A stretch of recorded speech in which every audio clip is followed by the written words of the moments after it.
Hello and welcome everyone. Today I am hunting the elusive, critically acclaimed Lord of the Rings trilogy today on Trilogy Hunt.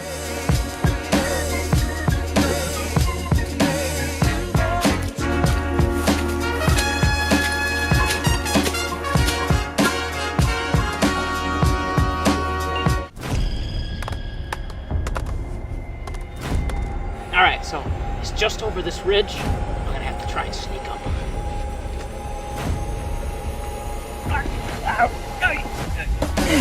Yeah. Oh. Okay. Both. All right, so now that we've captured the Fellowship of the Ring, let's talk about it.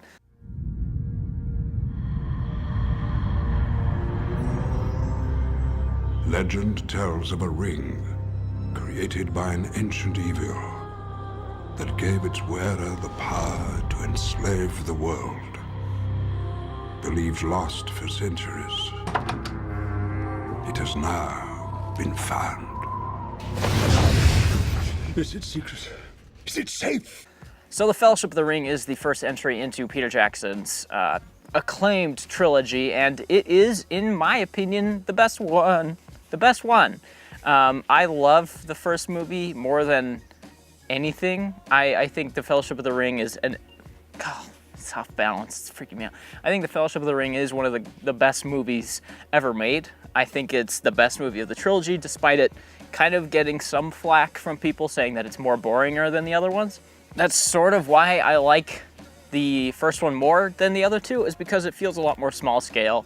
It feels a lot more close-knit, and the stakes actually do feel a bit higher in the first one because you're centered around just this small band of characters and they're protecting something incredibly important. So the stakes to me feel just a bit higher because it's just them, just these small amount of people trying to take on the world, essentially. From the very start of the movie, what I love about this one is that it is very much lighthearted compared to the other two. It is a lot more quiet, a lot more withdrawn, a lot more subtle than the second or the third one. And that's not to say that the second or third one are bad. I still love those movies too. It's just that this one feels more like a Hobbit movie. It feels much more centered around the Hobbit.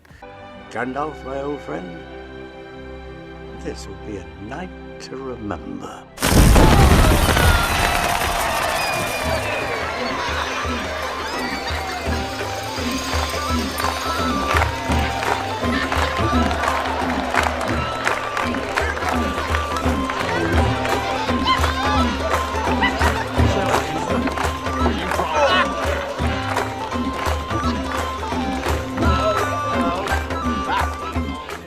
It establishes the world, it establishes the characters, and it makes it feel lived in, and it makes it feel important in a way. And that's what I love about this first one. I think it's excellent. I think it's the highlight of the trilogy, not just because of the excellent writing, but because of the groundbreaking visual effects for 2000, the great pacing of the movie. It is the tightest movie of the three.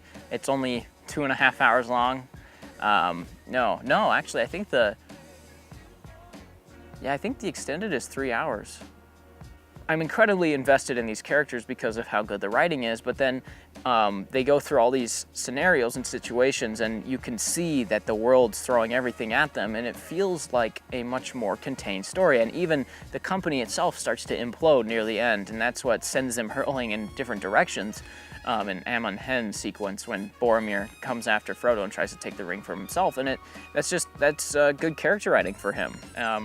He's a human, and he is drawn to the power, and he is very selfish and greedy, but he immediately regrets his decision.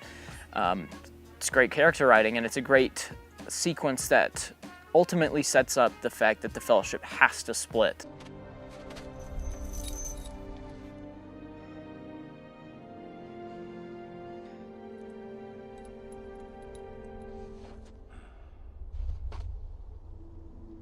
Boromir,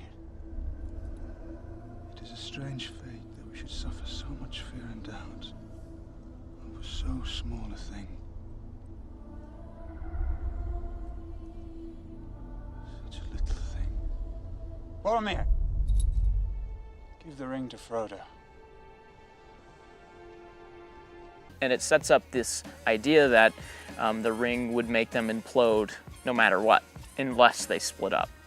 And so I love that idea, and that idea is carried through the second and the third movie, just between Samwise and Frodo, just between those two. It starts to kind of wreak havoc on them, but that's for later.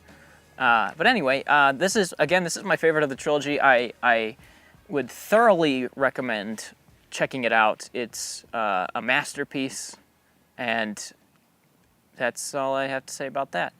So, well, that does it for part one. So let's go hunting for the Two Towers, the second part of Peter Jackson's trilogy. It's called the most balanced of the three, character and action-wise. So let's see if we can find this.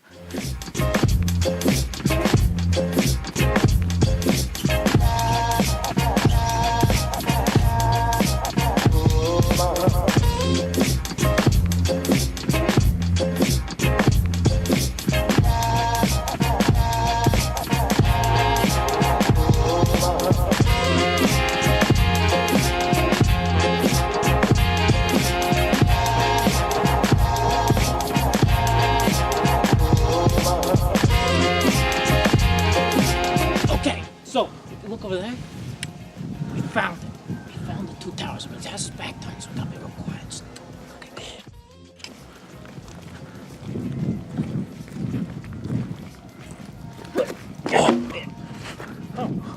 Oh, it didn't fight back. Hey, it was easy.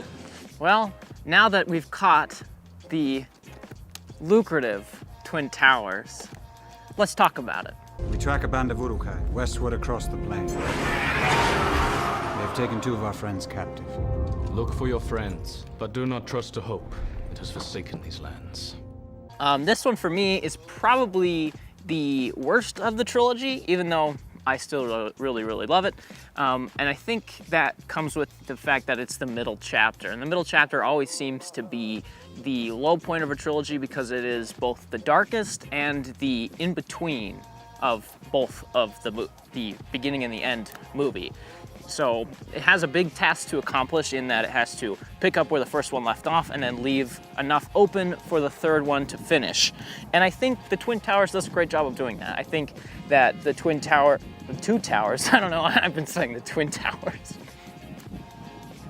Gimli, Aragorn, and Legolas are going after the pack of Uruk-hai who took the hobbits, Merry and Pippin, and Frodo and Sam continue, or I guess begin their journey together on their way to Mount Doom. They meet Gollum, and from there they go with him to try and find a way in through the Black Gate or through an alternate path.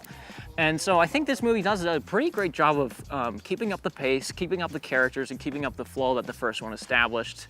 The characters here are just exactly what they need to be. They're perfect. The first one does a great job of setting up the characters and the characters' arcs, and then the second one does an equally great job of continuing the characters and continuing their progression to their ultimate arc in the third one, where we finally see Legolas and Gimli getting along together despite them having conflicts and feuds together.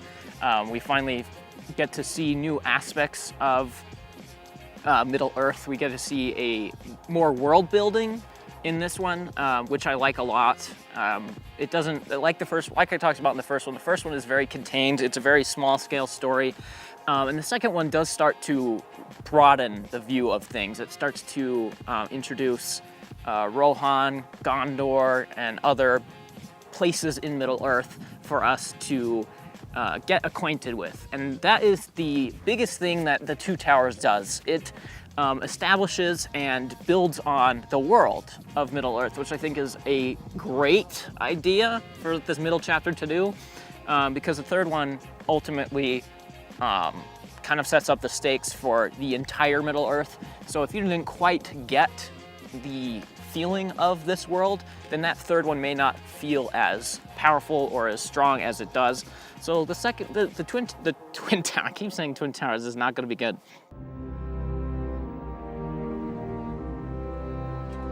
We're lost. I don't think Gandalf meant for us to come this way. He didn't mean for a lot of things to happen, Sam. It cannot be.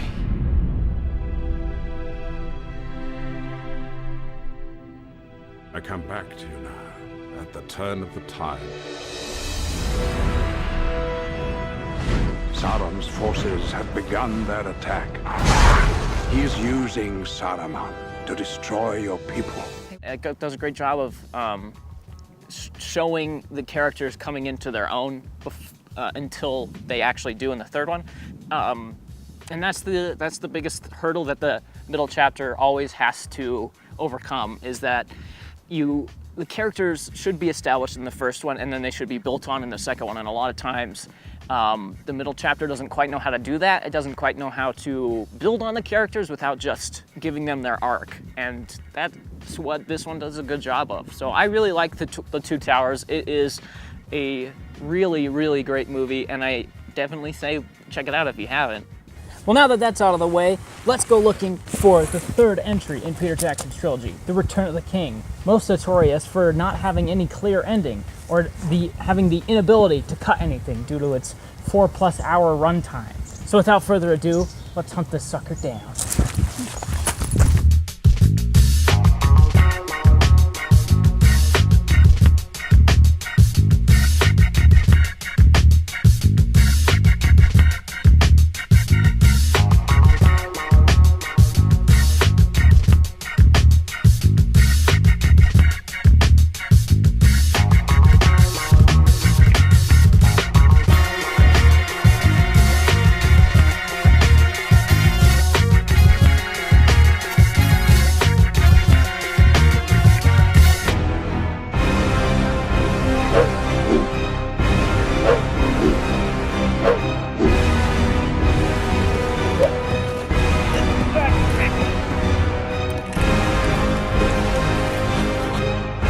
Okay, I found the disc, it's just in there, so we're gonna have to go fishing.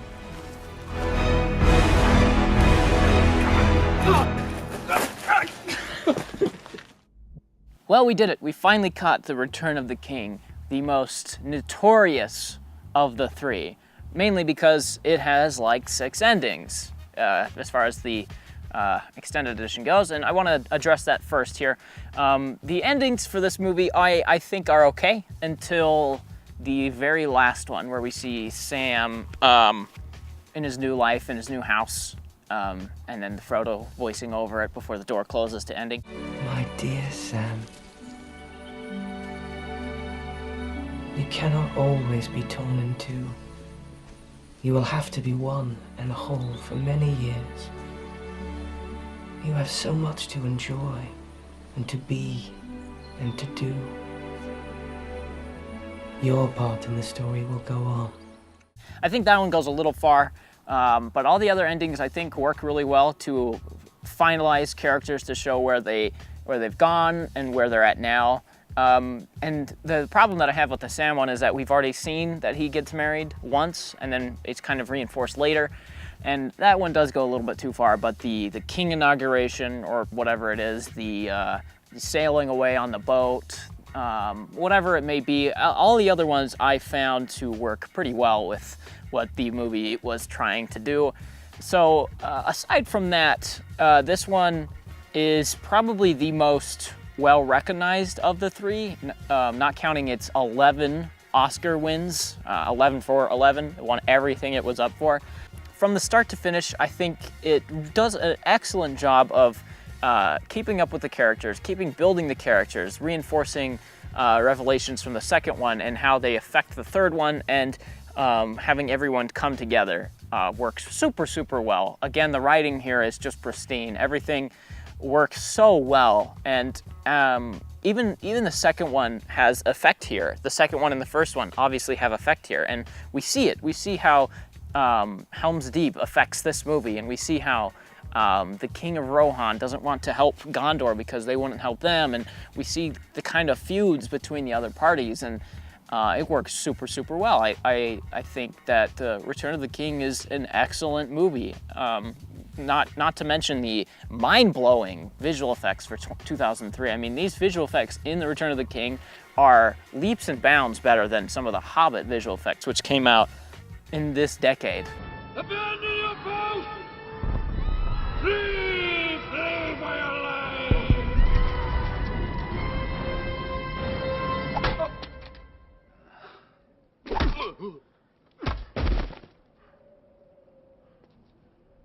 Prepare for battle!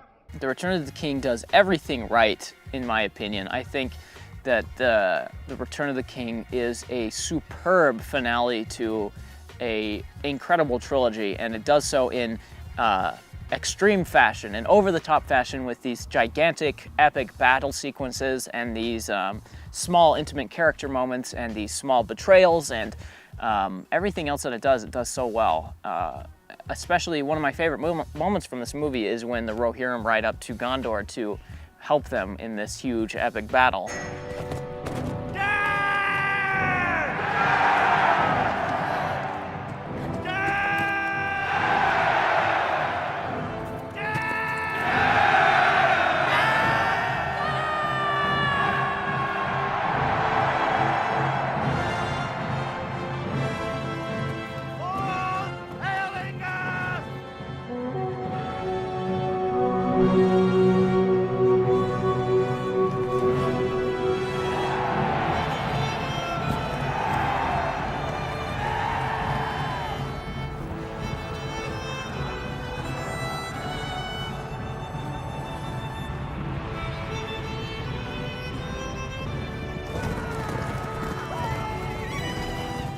That scene is incredible because it shows that these two factions that maybe were feuding together not one movie before have come together and are working to solve a problem. And that's the ultimate issue in Return of the King, is that the world has a problem and everyone comes together to face it. Everyone that even hates each other comes together and recognizes that there's a problem that needs to be taken care of as soon as possible. And this is putting it very simply and very lightly, but that's what the Return of the King does better than the other two, is that it takes on a new idea, it takes on a new approach to this world, this now fully fleshed out, lived in world, and develops on it in a masterful way. That pretty much ends today. What a wild day it's been. Tracking and hunting down and capturing all three of Peter Jackson's illustrious trilogy.